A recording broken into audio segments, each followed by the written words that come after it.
Hey guys, welcome to another episode of Friday Nights on the Bayou. I'm your host, Grant Sasher, joined here most of the time, if he's not gotten attacked by a rabid armadillo, Jason Lejerno, Gridiron Football. Grant Sasher of Crest City Sports, and also the owner of Ruger Sports Media. For any of you guys who don't really know my hats, I guess on the head, besides my Yankees hat, which, by the way, future 2024 World Series champs. Jay, we had a huge weekend of high school football. Of course, it was the very first weekend of the high school football season down here in the Bayou State, known as Louisiana, and it was very rainy. A lot of teams had to move their games to Saturday, some on Sunday. Some had to move their games from Thursday to Friday. Some had to move their games from their home stadium to the dome. Mm-hmm. I mean, Jace, it was a pretty hectic scene, Jay. So, what are your overall thoughts about this past weekend? Hectic. I mean, you just mentioned it, Grant. A lot of stuff going on. Even the game I was even announcing.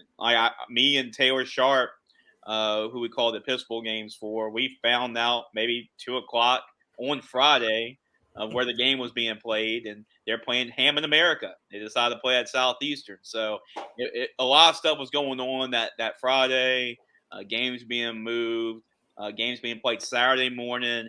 It was weird seeing final scores coming in on Sunday, like Sunday night. Yeah. And you got scores coming in. So it was a weird week for sure. And it still might be weird this week. The way the weather is looking, it was like the storms coming in. So at least for these first 2 weeks. But hey, I mean, we're kind of used to it down here, whether it's COVID or hurricanes or storms. Yeah. Speaking of hurricanes, there's one supposed to be coming to Louisiana on Wednesday. So, tropical storm at least, but still, like, it's going to be a weird week again. We just have to brace it and bring your boats, bring your raincoats as well, because we're going to be getting a lot of rain. Hell yeah, the Cajun Navy is going to get their work. Navy. Yep. There you go. Respect to those guys. Those guys helped out a lot during Hurricane Ida, and I know this hurricane coming through. I know they're going to be put to work again. So because we just don't, even though it's a tropical storm, again, some areas might be more heavily affected by than some others, especially on the coast. So everyone just make sure you stay safe out there, because I know it's heading west. It looks like it's heading west towards Texas. Yeah. So it looks like Lake Charles might be affected once again. Mm-hmm. But at least we know it's not anything that's worth, anything that's worth anything where you have to evacuate, right? So that's a good thing about the storm coming through. So everyone just make sure you stay safe. But before we get started in our breakdown of games, we're gonna run through some scores real quick, some notable games.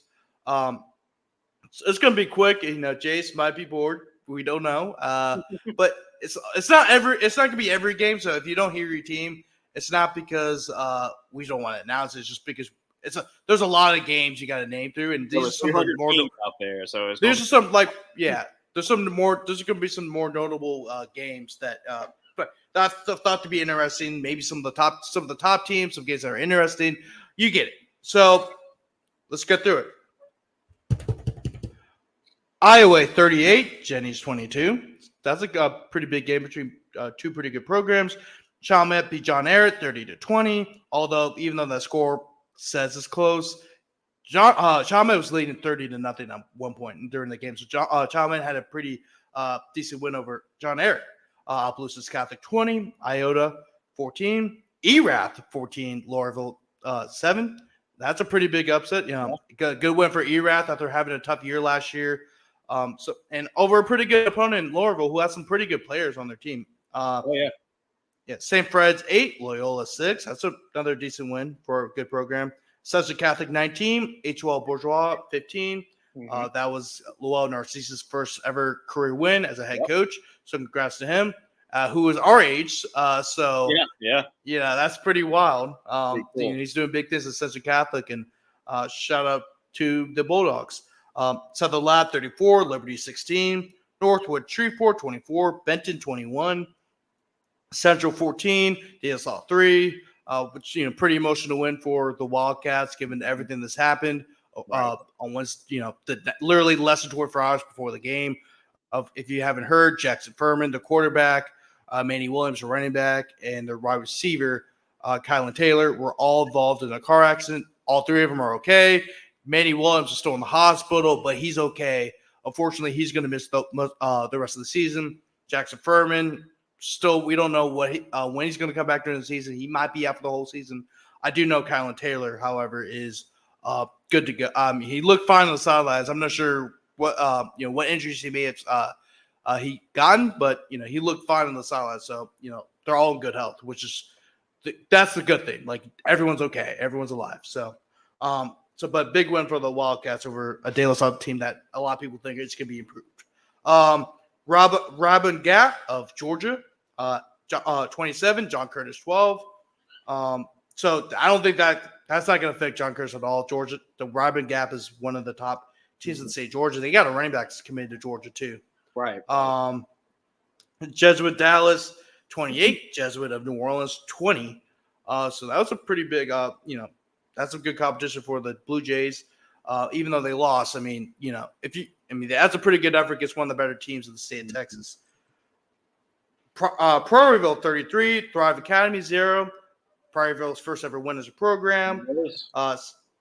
Central Catholic 27, White Castle 24, St. John of Plaquemine 24, Hanson Memorial 6, Sacred Heart 14, Oakdale 0, Logan Sports 46, Manny 7. Yeah, that's an eye opener. With Manny and some of the really good teams they've had. I know they're going to really a new era, second year for Coach Dylan Barrett, but yeah, very surprising with I guess not the result because Logan Sport has proven to be a great program under Coach McGee, but a little surprised by the margin. Yeah, especially you would think with two great programs like Logan Sport and Manny, you would think that game would be closer. Yeah. However, Logan Sport showed probably to the whole state that they might be the best team in 1A. Yeah, along with Haynesville. So that's a pretty big win for the Tigers of Logan Sport. Kentwood 46, East Feliciana 28, Marksville 30, Boyles 18, Dunham 46, Parkview Baptist 0. Yeah, Elijah Haven, big game for him. He's the number one recruit in the class of 2027. And that's that's an eye opener considering the fact that last year that was a barn burner. I was there. That was Elijah Haven's first ever start, and him and Abram Johnson, who's now at Northwestern State, they both went off. It was just a straight up barn burner. So that kind of stood out to me. It's like, oh wow, either Parkview has taken a step back, or Dunham's really good, or it could be both. But we know Dunham's really good this year. Like seeing the jamboree up and close, and really going up and against U High. Yeah, they're gonna be really good. Probably the best team I've ever had. Yeah, and I would say this: the only issue is that JJ is out for the year. Their running back, he's gonna be out for the year. Unfortunately. Yeah, talked to his dad at the jamboree, and you hate to hear it, talking to him, but they're looking forward to having him next year and having a big year because he's. Oh yeah, have him in that offense is man. And a lot of the guys from this year coming back for next year. So that's so they're gonna be very good once again. Right. Pine 47, St. Thomas Aquinas 0, Gina 26, Mangum 22, Westgate 30. Yeah. 26. Westgate 31, Lake Charles College Prep 29, Bastrop 16, Wasserman 8. That was a pretty big win for the Rams, given what they've been through the past in recent years. This is not the same Bastrop team that won state in 2006. That was a great program back in the mid 2000s. Yeah, it fell off, but now with a few transfers in, a pretty good coaching staff, they're back to what we're used to seeing. What we're used to seeing the Rams at. Yeah, with the Downs brothers, watch out for Bastrop. They're going to be a sneaky team to watch out for this year. Oh yeah, Washington Christian 42, Caldwell Parish 0. Episcopal game that you called. Yep. Jace is the VSN announcer for Episcopal. Yeah. Episcopal 15, St. Michael 13, Sterlington 28, Tioga 13. Pretty big win. Pretty big win for Sterlington. Really is. North DeSoto 33, Union Parish 21, St. Martin's Episcopal 38, Pearl River 34, Grant 14, Montgomery 12, North Cato 37, Bossier 16, Bruley 7, Port Allen 0, Cecilia 40, St. What's up? Sugar Cane Classic, really important. Hell yeah. Cecilia 40 and St. Martinville 8, Natchitoches Central 14, Brobridge 12, South Terrebonne 24, Como 5.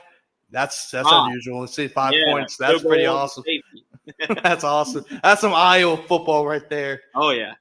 South Beauregard 26, DeRidder 12, Northwest 21, Eunice 14, Franklinton 19, Amite 12, Zachary 49, Plaquemine 14, Northlake Christian 49, Archbishop Hannon 7, Assumption 18, Donaldsonville 15, Sulphur 14, St. Louis Catholic 3, Terrebonne 48, Riverside 42. That game was a really exciting game. I heard. That's a pretty big win for Terrebonne, and then also for Riverside. That's the fact that they could compete with a 5A team that's as talented as Terrebonne shows you how scary that Riverside team is.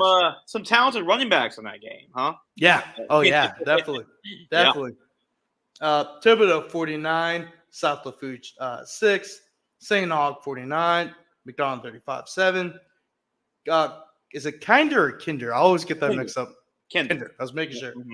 Kinder 40, Welsh 16, Lagrange 22, Peabody 20, St. Thomas More 21, Carenco 20. Yeah. That was a defensive battle. If you look at both the sets of the court, Chance Babineau, you would think you had a big game. He struggled, and then also Cole Bergeron struggled on the other side of the ball. It was just a defensive battle. A high-scoring game, and that really shocked me. That was only 21-20. Yeah, I know. It's crazy.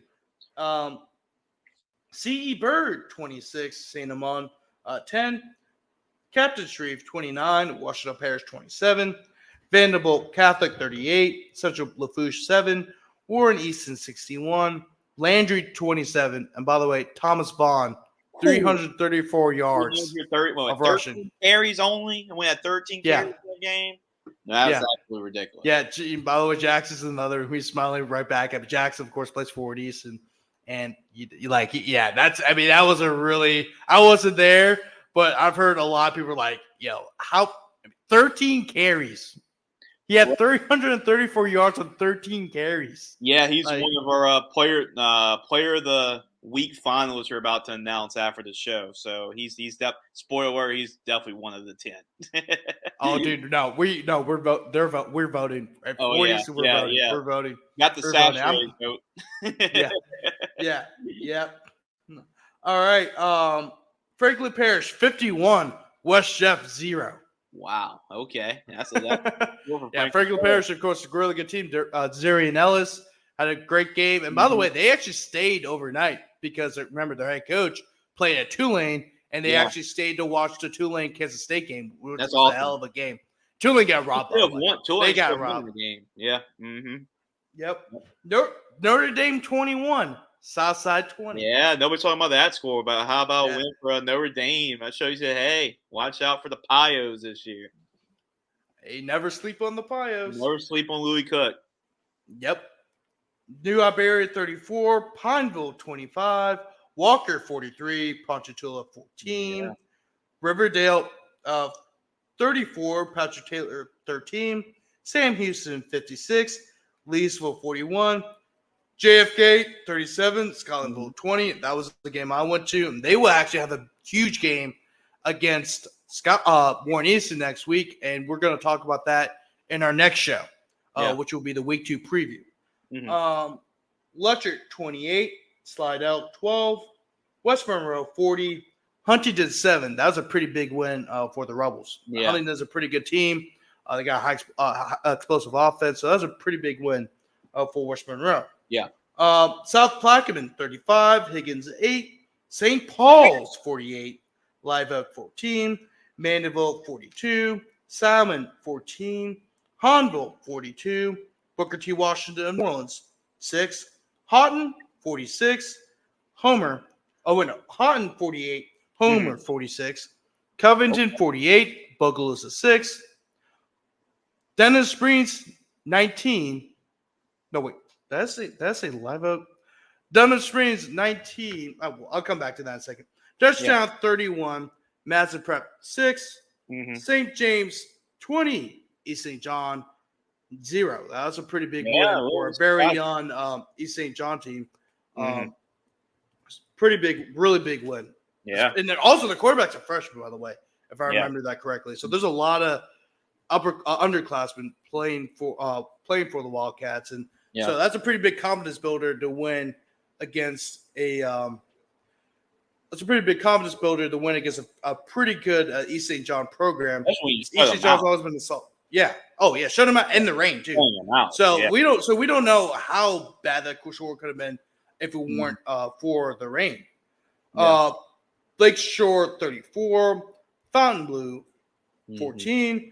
Brother Martin picked up a pretty big win over East Ascension, 23-14. This was a barn burner. Airline 52. Oh yeah. 49.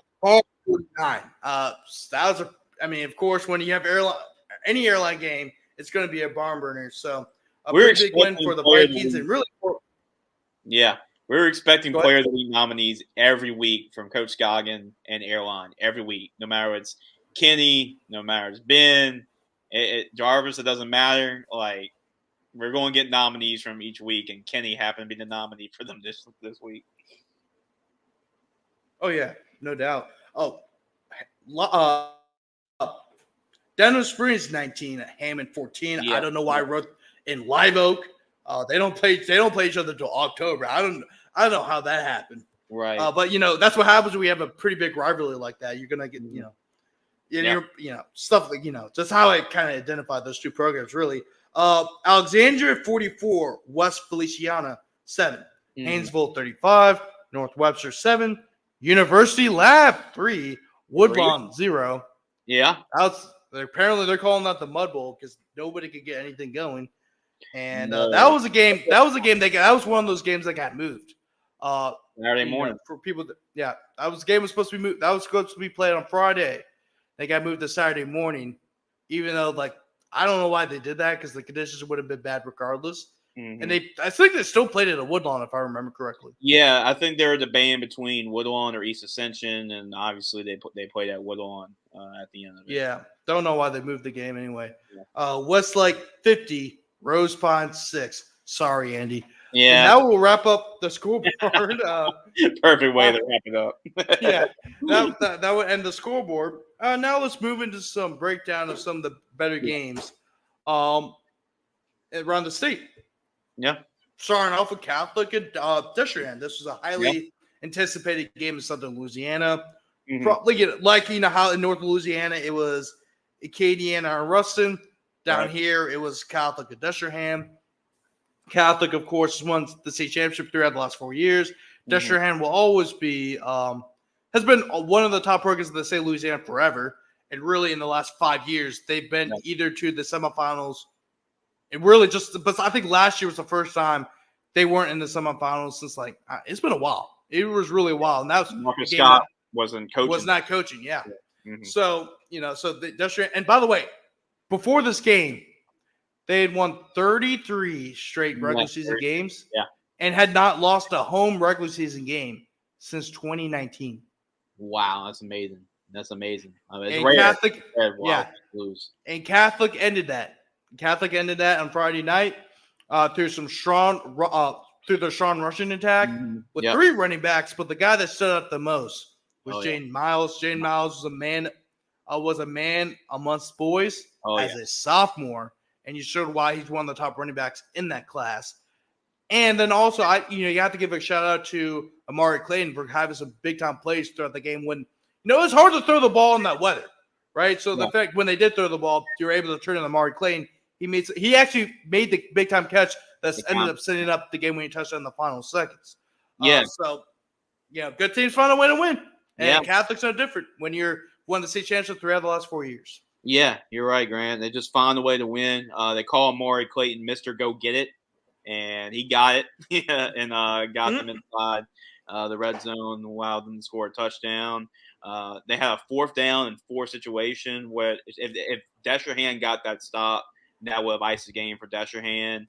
But Miles just got to the first down marker to move the chains, and it was so close. The referees were thinking about pulling the index card out to measure it, and that's what they got to stop, and they ruled first down Catholic, and they ended up scoring a touchdown on that drive. But it was pretty much the type of game that when it was you, me, and Spencer, previewing this game, it was pretty much what we expected. It was sloppy kind of early on, and it was going to be in the 20s, and that's what ended up happening with Catholic getting a 23-20 win. But Catholic needs at least to split some of these games because it is a very tough non-district schedule to start off, and really is a confidence booster for them knowing that they did it at Destrehan, regardless of the weather and everything. They were able to beat a great team at Destrehan, and they did it with a new quarterback system that they're able to get it done. So positive momentum. We know how Catholic started kind of slow last year, even though they ended things really well last year en route to a state championship. So huge win for Coach Fuller and for the Bears. Even though there's a lot of veterans coming back and there's some young, talented guys, still this is a really good win for them to start the season off when you're playing against a team that rarely loses in the regular season like Destrehan does. Yeah, and moreover, like when we did the previous show for week 1 with Spencer, one of the reasons why I picked Catholic to win was because you got Destrehan. I think had the advantages. When you look at it with quarterback, that experienced quarterback coming back to Jackson Fields. Yep. And it's at their home stadium. Yeah. But the reason why I picked Catholic was because of their running attack, their rushing attack. And you also factor in that the weather was coming in. That benefits Catholic even more because that kind of slows down Destrehan's pass attack. Destrehan, by the way, has 4 D1 receivers. One guy's committed to La Tech. One guy's committed to LSU. One guy, Jabari Mack, is a blue chip top 50 recruit. And then you also have Greg Rolfred, who's also being slept on, but he's gotten a few big-time D1 offers as well. So, that's a really talented receiving corps that you can throw the ball around to. And, when you have the rain, you can't really throw the ball around, especially because the ball is wet. And, it's hard to throw the ball when it's wet, and also it's hard to catch the ball when it's wet. And Catholic's rushing attack, it's stronger than Destrehan. So, and then when you can control the clock and you can also run the ball effectively through the rain, I thought that benefited Catholic more, which is why I picked it. So, that's going to bode well for Catholic going in the future because now Jaden Miles has really established himself as one of the guys, right? And we didn't know. The question was how much of a load would Jaden Miles get? We knew we'd probably get a decent amount just because of how talented he is. Right. But it seems like he has really emerged himself as the top dog of the running back room. And that's saying a lot considering that you also have Jeremy Fisher and Rylan Parker. Right. Yeah. So, those are 2 senior backs, 2 veteran backs that are key contributors last year in Catholic's state title run. So that's a really big one for Destrehan, and they will have another big one against St. Thomas More. They have to travel to St. Thomas More, hopefully get a revenge win. St. Thomas More lost a lot. They had a pretty big win over Carencro, but St. Thomas More lost a little bit on the offensive side of the ball.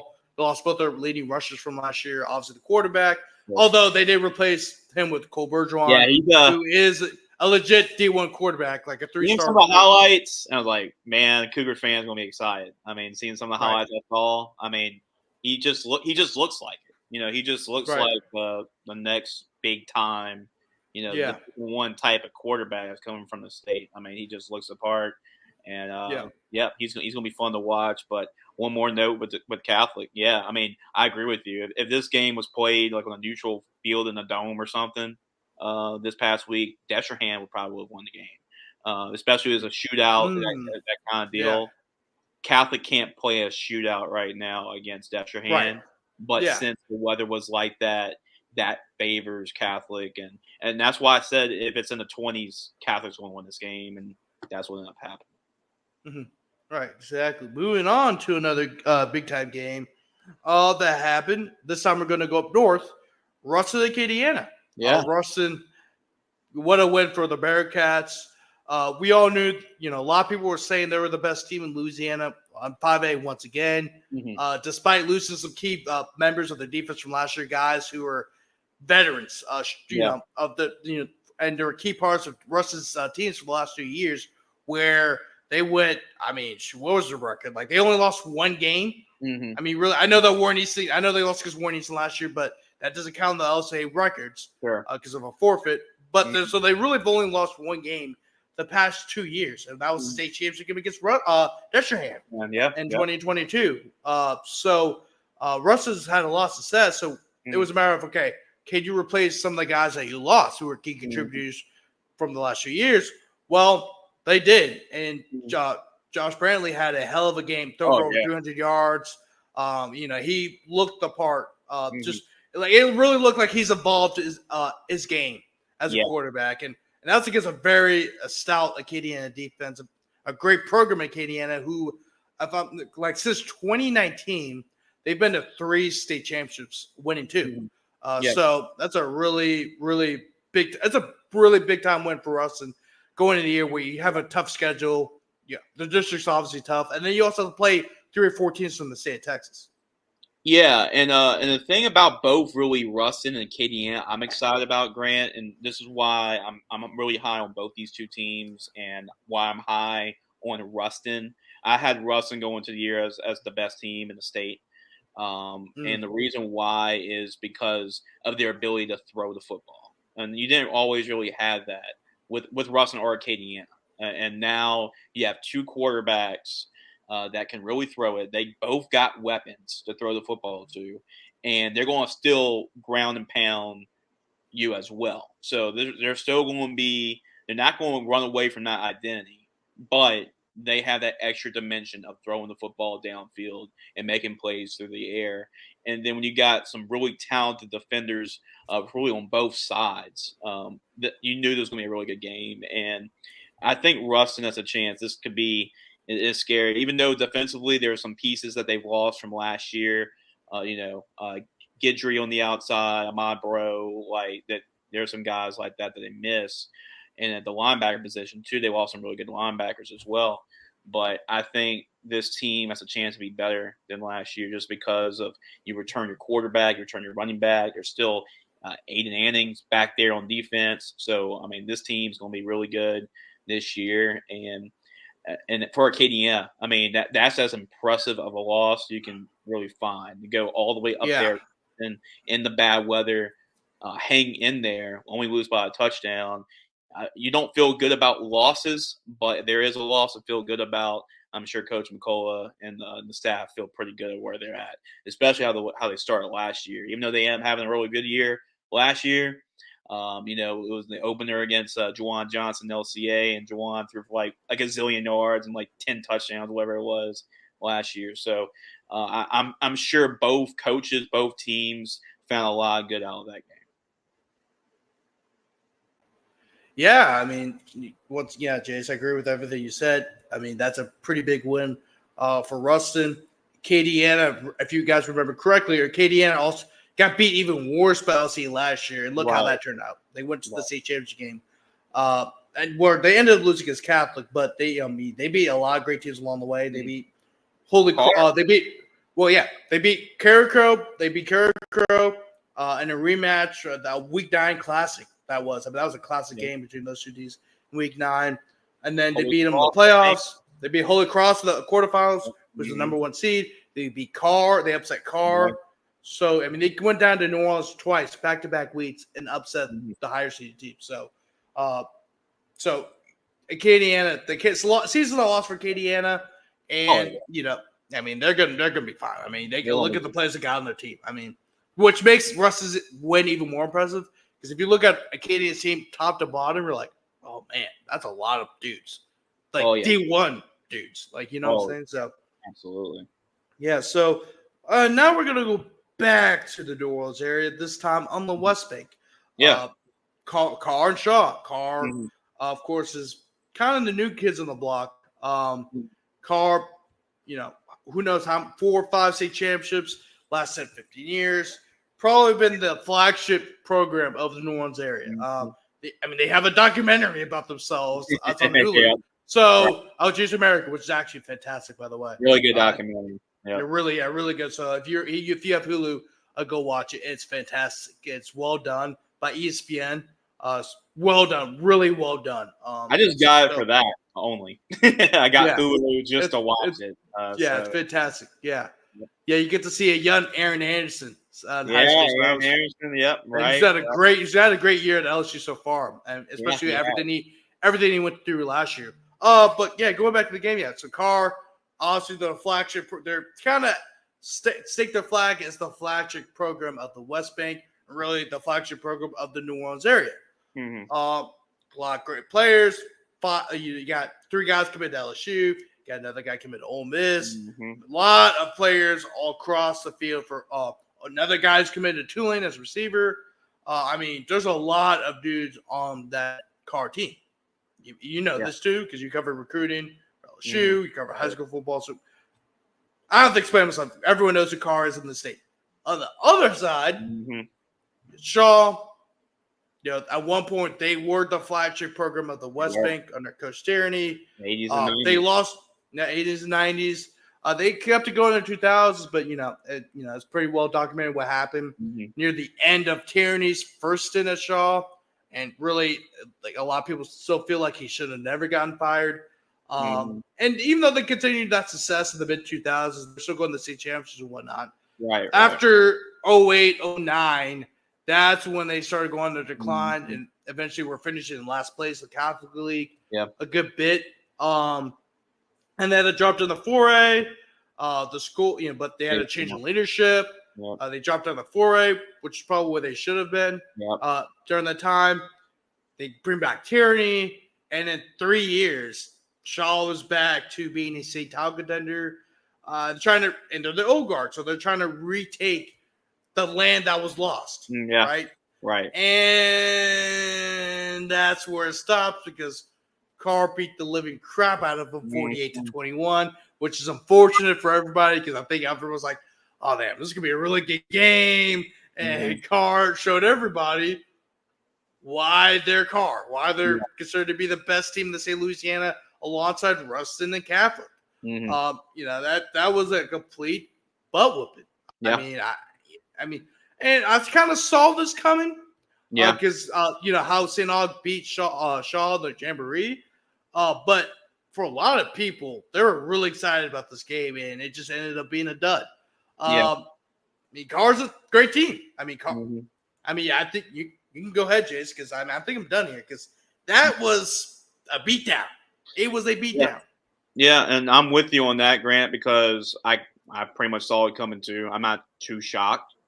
Just because of what I saw in the spring and just knowing in the Karr and what they've done, obviously, it doesn't. I didn't have to watch the spring game to figure that out. But this team is just, it's so good. You just can't find a weakness. You go watch the spring game, like they're good at quarterback. They got a big line. They got receivers to throw the football to. They're one of the best receiving corps in the state. And then you got that defensive line, which is the best in the state. And you got that really good Aiden Hall, safety too, in the back end. Like they are just really good. They don't really have very much weaknesses out there. But yeah, we saw this coming. Shaw is going to be in there. Shaw is going to be at the end. They're going to be in there. Yeah. If you play this game later in the season, I think Shaw can put more of a fight. I really do. If this was played week 9, but the timing of it, week 1, I just didn't think right off the gate. I don't think they were there yet to compete with Karr. But down the road, I think they. Right now, what Coach Tierney's doing. This team is still in position to make a deep run this year, quarterfinals, semifinals, like. They can make that run this year. So this doesn't change my opinion on Shaw. Yeah. But because I pretty much saw it coming because of how good Edna Karr looked, how deep they are. And they're 2-3 deep. And when we saw their second, third string come out, and it was like, you can hardly tell a difference. They're just that good and that deep. And Coach Brown has really high expectations. When we talked to Coach Brown, and he said, yeah, I mean, we're just making sure these guys stay level-headed and grounded because we know what kind of team we are, and we don't really Mhm. have any major deficiencies. And hey, I mean, it's going to be like I have Carr as one of my top 2 or 3 teams. I mean, along with Ruston and them and Catholic and Calvary and teams like that. But man, they are like this is the year you can just feel it for Carr to get back and win those state championships like they did 4 or 5 years in a row. Oh yeah, and I was kind of going through the stats. Brian Sanchez Yeah, he's a led good receiver. rushing 176 yards, 22 carries. Trey Garrison, who we saw kind of had his kind of breakouts game against Destrehan and their jamboree. He ran for 81 yards and 2 touchdowns. Manchester. He had scored 1 touchdown. I'm sorry. He scored 1 touchdown. Teron Francis returned a punt 83 yards for a touchdown. And really, I mean, I know we say it's a butt whipping. At first, it was a close game, right? Because you got the weather involved, and it's harder to throw the ball in the rain. So it was a really tight game. It was 20-14, and then Teron Francis does just shows you why it's called man-child. Turns a punt 83 yards for the touchdown, and the game was ever close after that. So this call, I mean, like my opinion doesn't change in Shaw just because of that game. I kind of saw with like Jay said, I saw this coming too. Just knowing that Shaw doesn't really start off well. Like they don't really. It's not like as the season gets going. I mean, for like a lot of good teams, they get better as the season goes on. But that's even more true for Shaw because you saw that last year. They lose against St. Charles Catholic beginning of the year. The end of the year, they upset Karen Grove. In the final game, which I predicted. Yeah, I feel like that win over Rummel last year was like the springboard for them, really for the rest of the year. Yeah, you saw how that was just a confidence booster for this team when they were able to get that done and beat Rummel that bad. Considering what Rummel was the last couple of years and their dominance in the rivalry, so that was big for their confidence level, and I think that's really helped them get over that edge and have that type of edge going into this year. All right, shifting gears. Let's go back up north. Neville and Evangel was a game that we talked about.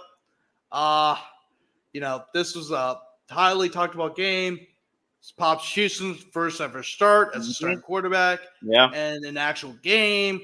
He lit it up at the Bayou Jam against West Monroe. So there's a lot of talk about Pops Houston on this game. Right. But Neville's quarterback, Parker Robinson, who's also a sophomore, just like Pops, got tired of the talk, and he also showed why he should be in the mix. In that really talented quarterback class in 2027. Why he should also be in the mix. He threw for 3 touchdowns. Neville's rushing attack, like always, pretty lethal. And they're able to grind out a 42-24 win over Evangel, which, by the way, I think was the only game I got wrong because I was the only one that picked Evangel, trying to be bold. But Mike Collins, the head coach of Neville, in his first ever game as a head coach, got the win and proved me wrong. So shout out Coach Collins and Neville. Coach Collins, he's a really good coach. He's defensive coordinator the last few years, did a great job. Of course, was a longtime coach for ULM. By the way, picked up a huge victory over UAB the other night. They were good. Didn't see that. Yeah. And so, Jace, what are your overall thoughts about Neville's victory over Evangel? And does this game change how you may see Evangel moving forward? Because this is another game where Evangel, big game for Evangel to show why they're back, and they fell just short. Yeah, I'm not really sure. I mean, right now, I still got a lot to really think about Evangel because, like you just said, Pop Houston coming in, first you're really running the show, running this offense. You got the bad weather. There's a lot of factors to go into it. Well, they didn't have bad. They had bad weather though. Up north, they didn't really have that bad. It was just down here. Yeah. But still, you're playing a really good defense that's played together. For a while, veteran defense, a lot of Division I starting talent, on that defense, and Burley Watley's a Division I commit. Juju Burns, he's really good at safety, and they got a lot of really good. I think Neville was just a more complimentary team, right? And that's why I picked them to win against Evangel, just because of what they have defensively. And I like Jalen Nichols as their running back. He's an underrated prospect. He really is really good. And you talk about Parker at the quarterback position, and he's going to be a really good player for them too. So I just thought that they were just balanced offensively, defensively at this point. And Evangel's going to be still really good, but they still have to answer that question. Like, I'm with you on that way as well, Grant, about can they just – how do they measure against the bigger programs, the better programs? So that's where they're at right now. But the jury's still out on them right now, just because it was the first game of the season.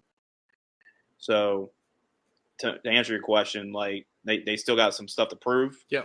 But the potential's there. I mean, when you got a quarterback like Pop that is just special, and his ability to, a lot of people can be comparing him to like Kyler Murray and a quarterback like that and what he's been able to do. So he's very special. This Evangel team's still going to be really good, and you love the progress they've been making after they had a couple down years.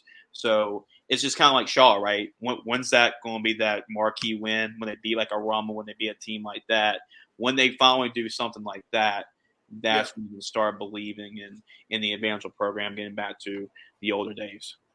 Yeah, and that's what I kind of alluded to in the last show is that was this going to be the marquee win that Evangel was going to launch pad off of, right? Yeah. Kind of similar to Shaw with Rummel and then also Carricker. Really, Carricker was really the one where I think it started with Rummel. That was one where because I was thinking it was like the first win over a Rummel in like 15 years, and then the big win over Carricker last weekend of the year.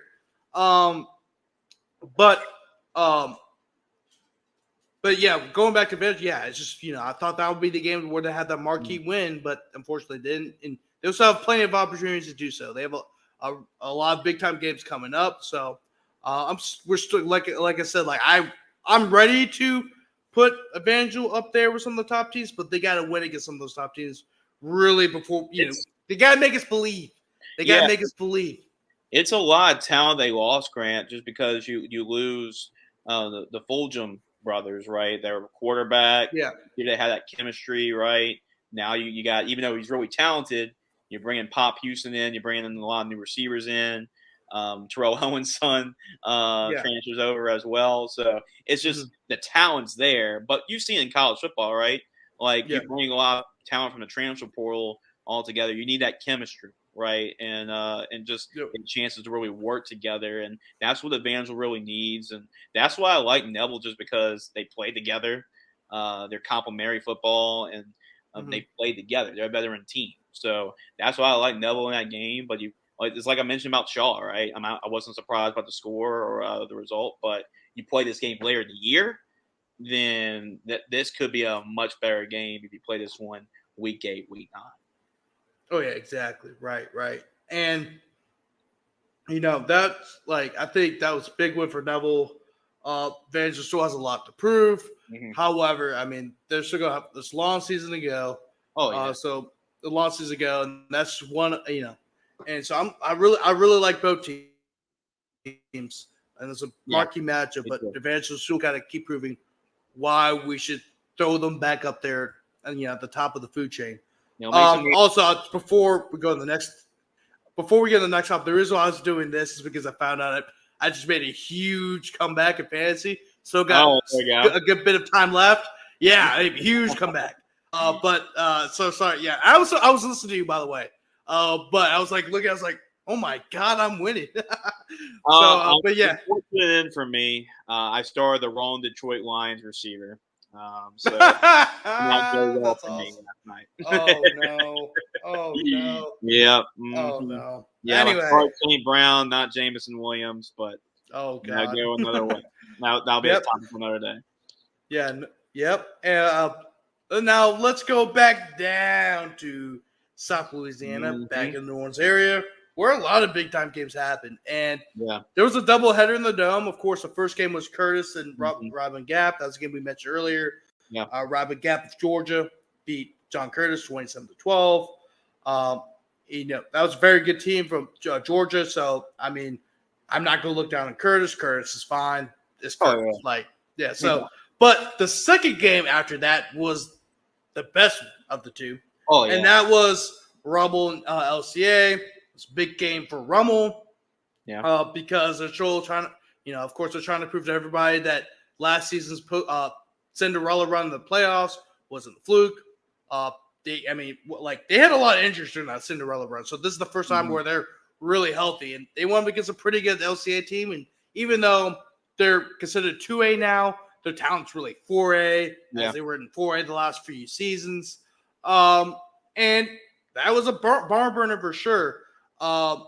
Rummel ended up winning 42-35. Of course, Rummel is the alma mater of Ed Daniels, who is a colleague of me and Jace, who was also one of the reasons why I got into covering sports as a journalist in general. He gave me my first start, and it was a big win for the Rummel community. Losing a legend like that, and they were wearing the Ed decals. Like there's a lot, and by the way, there's like around 80 schools wearing the Ed decals in the back of their helmets. Rummel was one of them. Yep. That was great to see. Great tribute. A great sports broadcasting icon here in Louisiana. So set the was a trailblazer, right, for a lot of people. To get into this business, and that was great to see those ED decals. And to be honest with you, I think every team around the state should be wearing ED decals out there. So, everything's falling in the back, but I had to grab it because there were some stats in here, the actual stats from the game. That's why I love the old school newspaper, folks. Here we go. So Braylon Walker. Rummel ended up winning. It was a close game, but so everyone's talking about, okay, how is LCA going to replace Juwan Johnson? Of course, they brought in a new head coach, Zach Lockhart, who's a rising young and up and coming head coach in the state of Louisiana. It really did well in the last few stops where he ever performed. But they have a new quarterback in Braylon Walker. A lot of people are like, okay, how is he going to fill in the shoes of Juwan Johnson? That's some pretty big shoes to fill. Yeah, that is some Shaq size Air Force One shoes to fill. Yeah. He threw for 310 yards of passing. Yep. And with 310 yards of passing, with I just had it. He had I think 2 rushing touchdowns. 2 rushing touchdowns, like two or three passing touchdowns. He was awesome. Yeah, hold on. Actually got right here. Yeah, so he had all their touchdowns. Yeah. So yeah, he did. Yeah, he was responsible for all the touchdowns. So great performance. By the young man from LCA, as he had some pretty big shoes to fill. But the reason why Rummel was able to win this game was through the running attack. They ran for over 200 yards. General Buggage had a pretty big game as well. Throwing for 3 touchdowns. What do you have to say about this? Also, Norman Taylor had a big game. 173 yards and 21 carries, and he scored 4 times. And had including 5, and he also had 5 runs of 10 yards or longer. So, I mean, what do you have to say about? Well, let me say this: he threw for 269 yards of passing. Braylon Walker did. My bad. But I was reading off the total stats. But what do you have to say about these two teams' performance? I mean, I know there was a winner and a loser, but it seems to me both teams won. I mean, if you really look at this game. Yeah. And it's funny that both those guys, Norman Taylor and Braylon Walker, they're both nominees for Player of the Week. And usually you get like nominees from the winning team, but losing team was involved as well. So both guys were Player of the Week nominees. Yeah, when you talk about Braylon Walker, Grant, I saw him. Now, this was the game where they played Turner Wings Catholic. And that was the game where they blew the doors out off of Turner Wings Catholic. So I got to see Braylon Walker early because they were so far ahead that Braylon got chances to lead the offense. And I'm watching this, and I'm like, who is this backup quarterback? because they brought Braylon Walker in, and he was just running all over the place. He was throwing the football. I was like, I was talking to some LCA fans, like, who is this backup quarterback? And so that's Braylon. And I was like, we're going to be just fine after Juwan. So they were confident. It wasn't like, it was like, oh, if you talk to LCA fans, like, oh, what's going to happen? We're going to have to place Juwan. Like, they were just fine. Talked to Juwan, too, after that game. And Juwan told me that Braylon's going to be the next big thing. So, like, it's like, yeah, I think LCA is going to be just fine. And you saw it. And, and go against Rummel and after the Cinderella run they had last year and to play them in the Dome, which is pretty cool. Even though these are two teams that are pretty used to playing in a Dome in the years past. It's still pretty cool for them to see them do that. But, yeah, big win for Rummel. I mean, you get your quarterback back in Buggage, right? Seeing a great performance as well by their running back, by Norman Taylor. It's a confidence booster for them because that's a big game and a good impressive performance for Coach Lockhart as well in his coaching debut at LCA, which is a big story as well. So I think, like you said, it's kind of like we talk about Rummel and Acadiana, right? Maybe we're going to talk and focus a little bit more on the defense, but I feel like both offenses are pretty. They can score points as indicated. So I think both teams feel pretty good. I mean, LCA, even if they lost, you played a 5A team in Rummel in the Catholic League that was a semifinal team a year before. And if you're Rummel, you just found a way to win against a really good program as well. That's been one of the most dominant the last couple of years. So you look at it both sides. It's a lot of positives to build on, but they're going to be fun, man. I mean, LCA went to our media day, talked to Coach Lockhart. He was very excited about his team and some of the playmakers they had back. So they're going to be still really fun to watch. Rummel is going to be really good. So these are two teams that this was pretty much what I expected as well. A really good football game between two really good teams, and it showed. Yeah, I mean, 244 yards of rushing for Rummel, and all the touchdowns came on the ground. Of course, just had it up.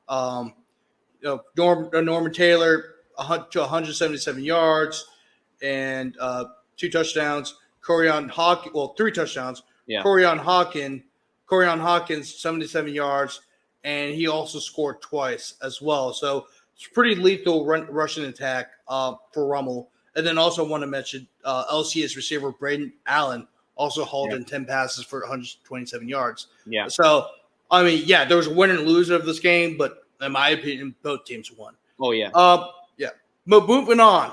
We're going to move on. This time, we're going to go back up to North Louisiana one last time. Calvary Baptist, 62. Elk Grove, 41. High-scoring affair. Abram Wardell, over 400 yards of passing, 7 touchdowns. James Simon had over 200 yards of rushing and 100 yards of receiving. I mean, both those guys, I hope they're on the Players of the Week. I know that you guys go off of coaching nominations. Right. I guess you can self-nominate both of them because they both had incredible performances. Oak Grove had a great performance as well, although Calvary is just better because Calvary just did some just things like normal humans don't do, normal high school teenagers don't do on the football field, and there's nothing Oak Grove could have done. They scored 41 points, right? Yeah, I mean, Jackson Bradley played his butt off. Jay Freeman played his butt off. Brody Stewart played his butt off. It's just like Calvary was just better. I mean, there's nothing you could have done. So, Jace, what you got to say about this matchup? Two programs that we're both familiar with. You know, like I said, we're both high in both these programs. I said Calvary had the best chance of repeating. You said Oak Grove had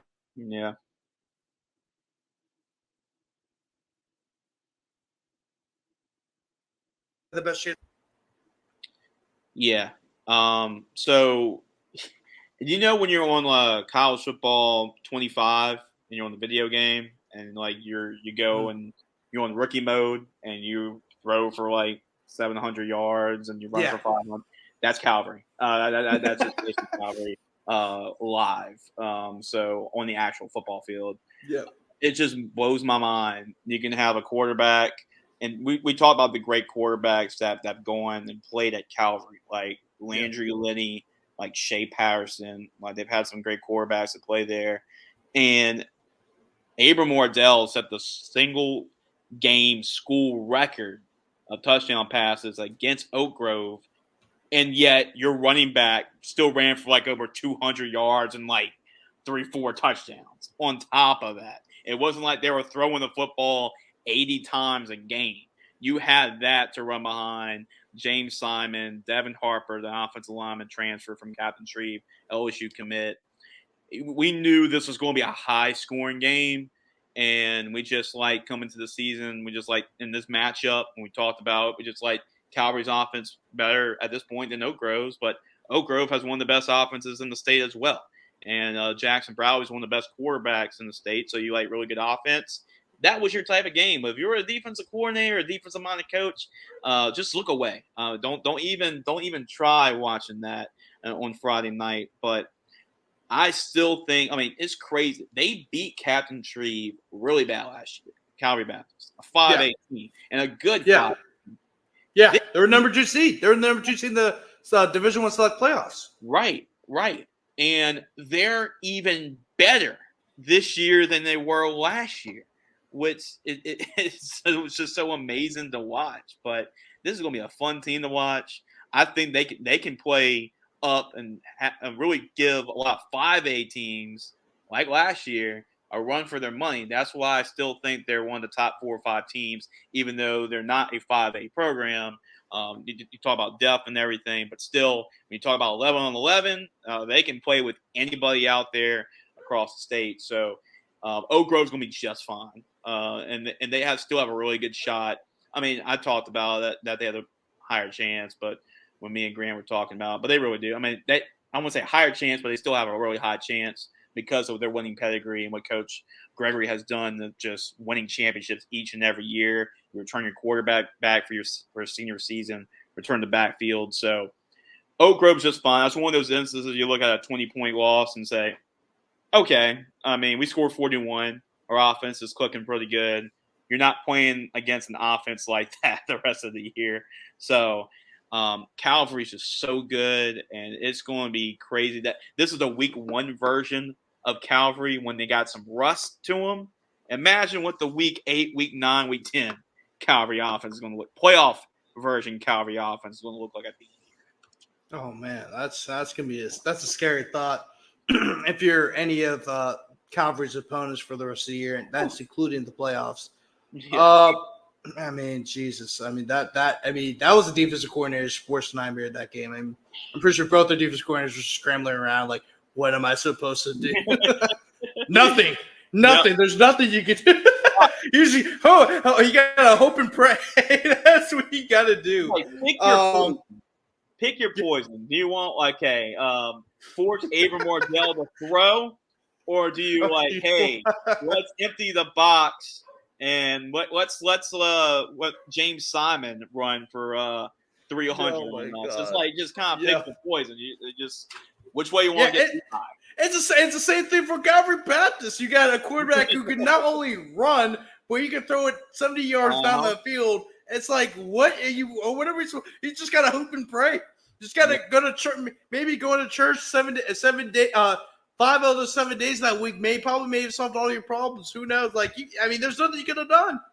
To be honest with you. We're going to move on to the next game. I think we're done with that. Upset about the defense. I mean, what's that? I don't know. I don't know. I don't know how you should react to that game. I mean, it's like, yeah, maybe you can work on some things, but I mean, what are you gonna do? But before we move on, let's go back down to South Louisiana, where some actual defense was played. All right. There we go. Vermillion Catholic 14, Catholic No Iberia 10. This is a game that was kind of a toss-up to Lafayette era powers.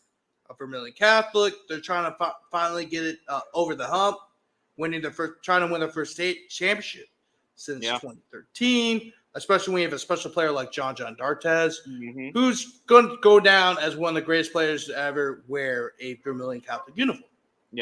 On the other hand, you have Catholic No Iberia, great program as well.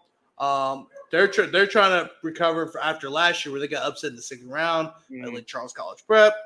14-10, Vermillion Catholic pulled away, 14-10 near the end. Great game, Jace. I mean, what's to say about both teams? Yeah, the score surprised me a little bit, knowing that you got two returning quarterbacks. Now we can talk about the weather and everything, but it surprised me because you got two returning quarterbacks that are really good and the veteran guys, and you feel like the offense is going to be ahead of the defense this one. But that just showed me how good the defenses are because Jonathan D'Artes, he's one of those guys that not a lot of people talk about, but he really should. Maybe because they are at the lower end, 1A school, but I got a chance to see him in the Superdome. I mean, he is very fun to watch, like a Johnny Manziel, type, and just a high school version of him. That's basically him. Very fun player to watch. But yeah, it surprised me on the score, knowing how under Coach Prejean, I mean, they've been really good at scoring points, putting a lot of pressure on defenses with how the way they play offense. So it did surprise me, but it shows you that the defenses for both teams are good as well. And it was a little bit lower scoring. I did pick Vermillion Catholic to win that game, but was surprised, Grant, about the defenses in this one. Thought it would be a little bit more high scoring than 14-10. Yeah, no doubt. I mean, I really did too. Just like you, I picked Vermillion Catholic. I really like John D'Artes' leadership. He's been a 3-4 year starter now for the fight. I think it's the Screaming Eagles. Eagles. Yeah, they call it the Screaming Eagles. Yeah, for sure. It's like Screaming Eagles. So, I mean, big win for the Screaming Eagles. By the way, they were down 10-0 at half. Yeah, and then it was John time, and John did John things. He was a winner. Two rushing touchdowns, scoring the game winner. So big time win for the Screaming Eagles of Vermillion Catholic, and that would definitely help out with their power ratings. As remember, Catholic Iberia is a 2A team. Yeah. So that's higher seeding. That's like I said, like this. You could be a 3A team beating up on one of the worst teams of 5A. Guess what? That's going to do for your team. Bump up the seeding. Yeah. You know what I'm saying? So, I mean, those you may lose 2-3 games the rest of the way, but that 5A win is going to mean something when it comes down to season's end. It always does. So big win for the Screaming Eagles, and not only that, it was against a big time opponent in Catholic New Iberia. Yeah. Moving on to our last game, last and final game of our recap show. Newman 24, St. Charles 10. We all picked, me, you, and Spencer all picked Newman. We were very confident in our picks, even though we know St. Charles Catholic has given the Greenies all kinds of help. Yeah. Newman was able to come through. Newman scored 24 points. And remember, the last few meetings, I think it was like I said this, going back to 2019, even in their win against St. Charles Catholic, they scored no more than 14 points. So it shows you that how – exactly. And also, they never beat him with Arch, too, by the way. That's also another thing, surprising thing, too, is like Arch never beat him.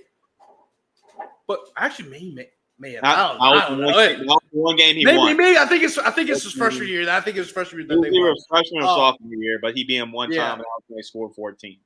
Yeah, exactly. Right. So, like, that's just because the reason why I picked Newman to beat St. Charles is Newman brought everybody back. St. Charles only brought back 5 stars from last year.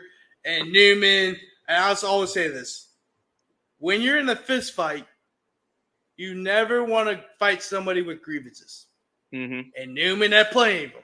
Although the seniors never beaten St. Charles Catholic. So I knew that was, and I thought it was going to be a lot closer game, but Newman had control of the game for most of the game. It was like a 2-touchdown lead for most of the game, right? It was a double-digit lead for most of the game. So very impressive win for the Greenies. Very big-time win for Coach Stewart as they're trying to make it to the state championship for the first time in their program's history, which I said on your show, which is pretty shocking given the fact that every single one of the Mannings has gone through that school and OBJ. And then also they have some other players good to that school. Like big-time players. So, like, they've had a lot of time in the school. They've won a state championship in almost every single sport. They've been to a state championship game in almost every single sport. But football, I mean, Jace, what do you have to say about the Greenies' a win over the Comets? Yeah, that was big, and being on the other side of it, right? If you're Coach Nelson Stewart, you've seen how St. Charles Catholic's been that good, right? And how have they been that great? Even though talent-wise, they never had like the Mannings or they never had OBJ, but what did they do have? They're never going to beat themselves, right? They're going to be physical. You're going to have to beat them because they're not beating themselves.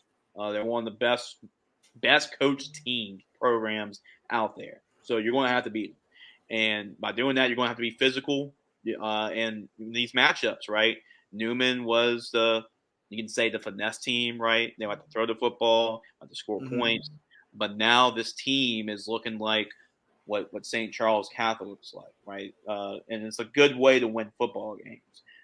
Saw them last year in the Jamboree. They played Harlan Berry and St. Martin's when I saw them. And you can tell it's a different edge to them, right?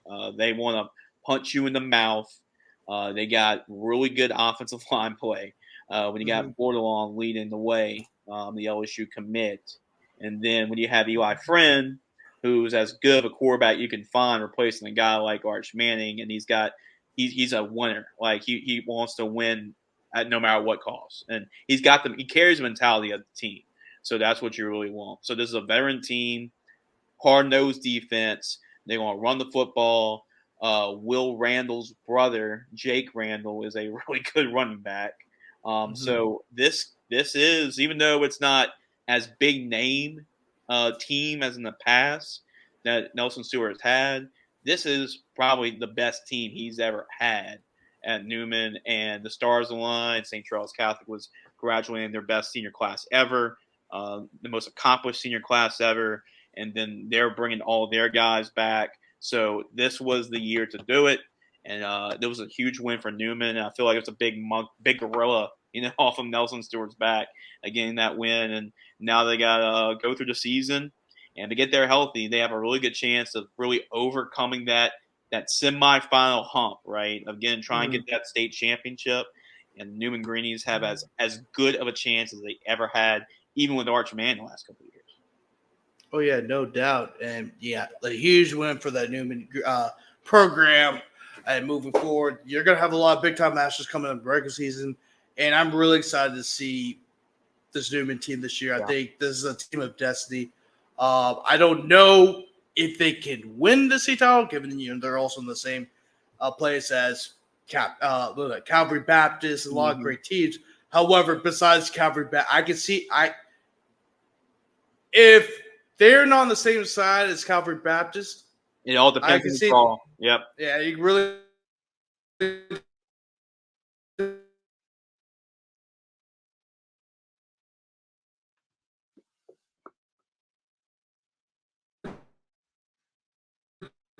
on the draw. Their average offensive line, they're like over like 6'2" and 250. Like it's a pretty big line that Newman has, which is for a lot of people. A lot of times we see Newman, they're kind of on the smaller end, like a lot of 2A schools. They have a humongous offensive line that's led by Brett Bordelon, who's the LSU commit. They have the talent, they have the physicality, they have the coaching staff to do it. It's all about the draw. I mean, that's a very stacked division. But I do think that Newman and Calvary Baptist will meet each other at the Dome, and that will be a humongous game. Humongous game. It's in the New Orleans area. I mean, the whole Manning family will definitely be there. Maybe OBJ might make an appearance, start throwing dollars in the locker room again. Oh yeah. He's not banned from Newman. So he's only banned from LSU. He's not banned from Newman. So no, he's gonna be on the sidelines. It's on the way. Yeah. All right, guys, it's gonna wrap up our show for today. On the next show, we're gonna preview the week 2 week. It may not be as blockbuster as week 1, but there's a lot of big time matchups for week 2, and we cannot wait to cover it.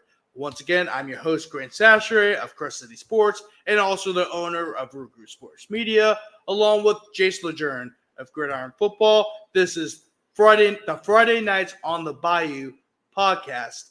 See you guys next time. Peace, y'all.